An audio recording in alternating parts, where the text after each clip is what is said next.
Okay, so I never really come to Long Island City, but it's really beautiful here. I'm kind of into it, and I'm a little hungry.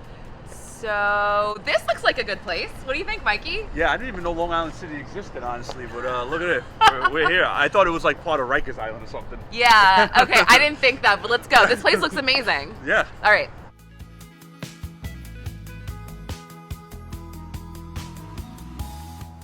Hi. Welcome to American Brass. American Brass. This place looks awesome. I'm Lauren. Lauren, nice to meet you, Bobby. Nice to meet you. And Mike, Nice to meet you, Mike. this Bobby. place is great. This looks great. So what kind of food is it? So it's an American brasserie. So it's everything local with a French technique twist to it. Seasonal, of course. So every 90 days, you're going to see 75% of the menu completely different. Ooh. Most of what we serve comes from within 40 miles. So you got the Hudson Valley and you have Long Island doing all the heavy lifting. Cool. And that's what we're doing. So it's a little bit of farm to table? So almost. Okay. Almost farm to table. Okay, and I also love these views. Mikey, don't you love these views? Yeah, it's pretty nice. I Yeah. don't really come to Long Island City that much because I know, I'm a native New Yorker. I know this place. You used to not want to come here back in the day. No, you used to take your life in your hands. Yeah, but that yeah, was yeah. 30 years ago. Yeah, It's all a long warehouses. time ago. Now it's you want to live here now. Yeah, no, this is all laptops and lattes now. Exactly. That's Okay, right. well, That's right. I'm starving. Are you hungry? I'm always hungry. Okay. Let's do it. Let's eat. Awesome.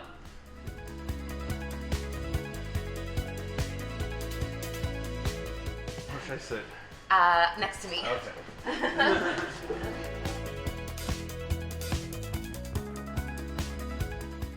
So Bobby, how long have you guys been here? That's an interesting question. So we actually opened up like a couple of days before the shutdown in 2020, in March. 2 years of building, a year before that of planning and negotiating, and then we finally opened up, and the entire world just melted. Oh no. Oh my gosh, I'm so sorry to hear that. Well, how's business now? Business now is coming back. All the mandates seem to be dropping off one by one. Omicron, of course, threw everybody for a loop. That was a lot of fun. We look forward to not having a new crisis every 90 days. That's where we're at. Totally.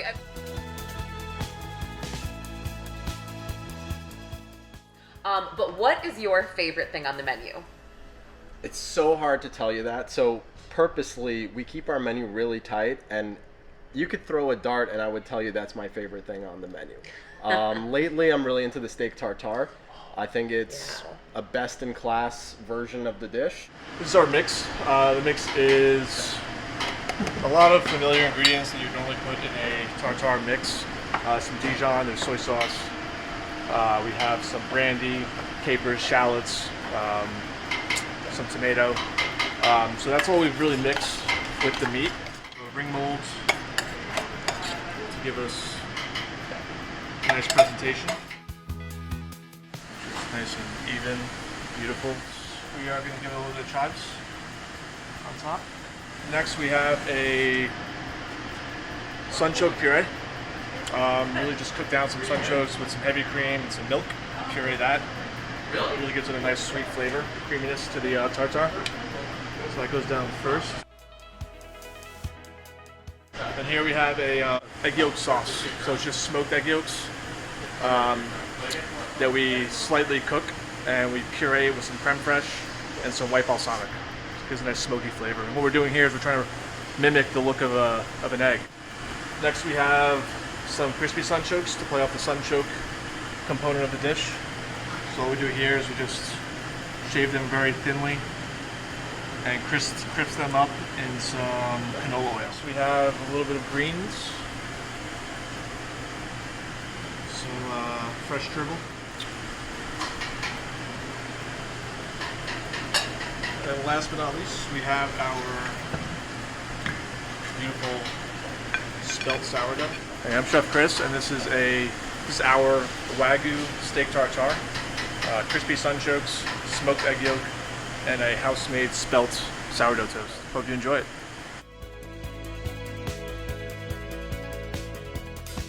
I don't think you can go somewhere and have a steak tartare and say, you know what, this one's better than American Brass. I don't think that's going to happen. Wait, really? Because my favorite steak tartare I had in France. So are we going to try the steak tartare? We could try the steak tartare, and France is a good buy. Okay.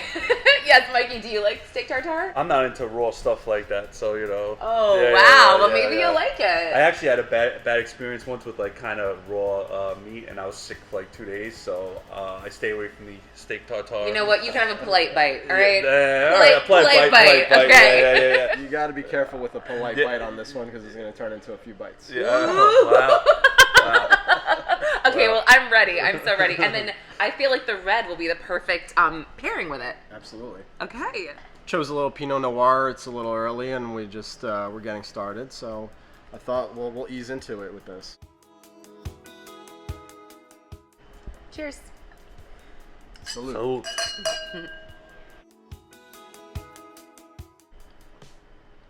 That's really good. Do you like it? smooth. Yeah, Very I like nice. it. It's really good. And I'm not a wine guy, but I like it. Yeah. You're not a wine guy? No, I'm not a wine guy. Hey, Bobby, why don't you tell us about your menu? Why don't you give us a little overview about it? Yeah, absolutely. So like I said, it's always changing. There's seasonality in this, but at the moment, I'm looking at it and I'm just gonna spitball some of my favorites here. So we have this butternut squash soup. This soup, it's a 10 out of 10 dish. You eat the soup, you can't eat any other soup. In addition to that, we have this charred carrot salad. It's got this Moroccan flavor profile, really beautiful dish with pickled apples. You would not think of that, but you'd put them together and you'd say, what's Kevin doing back there? This is amazing. Pork belly, so this is something we just added. So if you like fried rice, if you go get a pork fried rice at a Chinese restaurant, this is kind of our take on this. So we take the pork belly, we cure it, we braise it, we sear it, and then we do a farro fried rice style underneath, and it's incredible. And of course there's miso butter in there, so that's a game changer.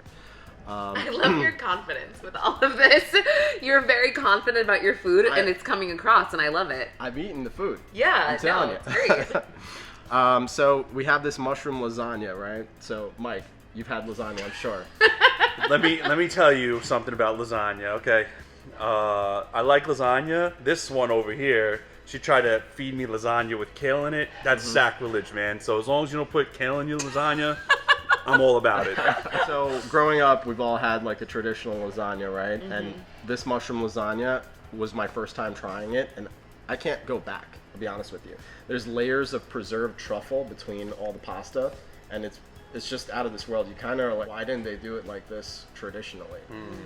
Why didn't your grandma do it like that, Mike? I don't know, because in Italy all they know is ricotta and cheese and sauce and pasta. What do you want from me? Mushrooms and a lasagna. Mike, you try this lasagna, there's gonna be a phone call back to the back to the homeland, Wow. from the motherland. So one of the show-stopping dishes that we have is our roast chicken. In general, we change the set a little bit, but there's always a roast chicken on the menu, and it's always done with the same technique. So we're going to be doing our roast chicken. It's served with thumbelina carrots, a crispy roulade that's made from the chicken thigh. We make a sausage with that. It's also served with a rutabaga puree and a roasted chicken and red wine jus. Here we have our roast chicken. It comes with a crispy chicken thigh roulade, thumbelina carrots, a little caramelized cipollini onion, rutabaga puree, and a red wine chicken jus. I hope you enjoy it. I'm Chef Kevin. Last but not least, if you're a burger person, okay, and who isn't a burger person? I've tried every named burger in New York City. This is the best burger in New York City, hands down. It's not one of the best items on the menu, but it is the best burger in New York City. If that's a humble brag, I'll throw it out there. Okay, best burger in New York City. I mean, we've had a couple great burgers at a couple good restaurants, so that's a really bold statement. So I'll tell you what it is, right? So we make the bun. Chef Kevin is a bread aficionado. We make our Dijonnaise. We make a bacon jam that goes down on the bottom. We buy the best dry aged patty from De Braga, which is one of the best butchers in New York.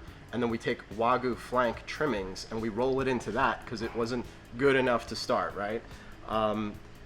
And then we do a couple of things that we won't talk about, and there you go. It's the best burger in New York City. I love it. This looks so good. Steak tartare, Oh, you crispy should- sunchokes, Put this smoked egg yolk. It looks like an egg, but we've reconstructed it. Wow. That looks amazing. And here, roast chicken with a chicken roulade. So this is a puff pastry with chicken sausage on it that we roll up. Oh my gosh. So the steak tartare is presented beautifully, but it's not meant to be eaten beautifully. You do need to mix all of this together. Are you nervous? So, you know, like I said, the I'm so ready. rare meat, but I will have a bite. You know? Okay. Polite bite. Polite bite. Mike, it's as rare as it gets. I know, I know. This is like the true test. The true test. Because I really do love raw meat. Don't make a joke. Thank you. Sorry. Thank you. Okay. Thank you, Bobby. All right, ready?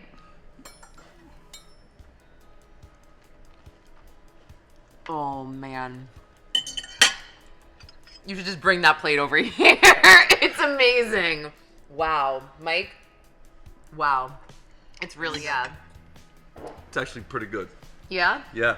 I don't think I'm going to have a bad experience from this steak tartare. No, I don't think No. so. It's so good. I'm going to No. eat the whole thing. You eat the whole thing. Now, do you put it on the bread also? I was gonna say you gotta kick it up a notch. You gotta put it on the bread. All right, I'm doing it.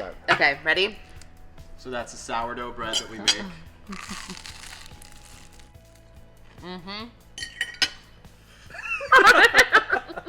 It's really good. Try it on this. Okay. That's like my new favorite dish. To be It fair, really is so good. To be fair, the bread is so good. There's nothing you wouldn't eat on that bread. The bread is like soaked in olive oil Yeah, and like salt and butter, and it's amazing. So I'm gonna try. Would you suggest the puff pastry and the chicken together, or separate bites? Nah, do separate bites. Okay, separate bites. Oh, you actually don't even need a knife for this. I'm very surprised. Oh boy. So there's a lot of technique that goes into prepping and You'll love cooking that chicken. There's a method to carving it where it keeps more of the skin on, so when they cook it on the crown, it doesn't just shrivel up and sort of dry out. It keeps it longer. You know what? I'm just going to finish this off. Take the whole thing. Yeah, take the whole thing. I'm gonna eat the pastry that you. Save me a carrot. Okay. Oh wow, this is amazing. Almost dropped it. This is so. Try this one. That's really good. So if you guys come I'm always available. to That's it, American yeah. Brass, you need to ask for Bobby to mix up your steak tartare Yeah. because that's what you got to do. Yeah, 100%. I'm available. Yes. Well, Bobby, this was so amazing. Thank you so much. Everybody, Flavors of New York in Long Island City at American Brass. You have to come here. This food is amazing. The service is amazing. It's just, I'm excited to come here for brunch, too. We're happy to have you. Thank you so much. Cheers to Flavors of New York at American Brass. Cheers. Cheers.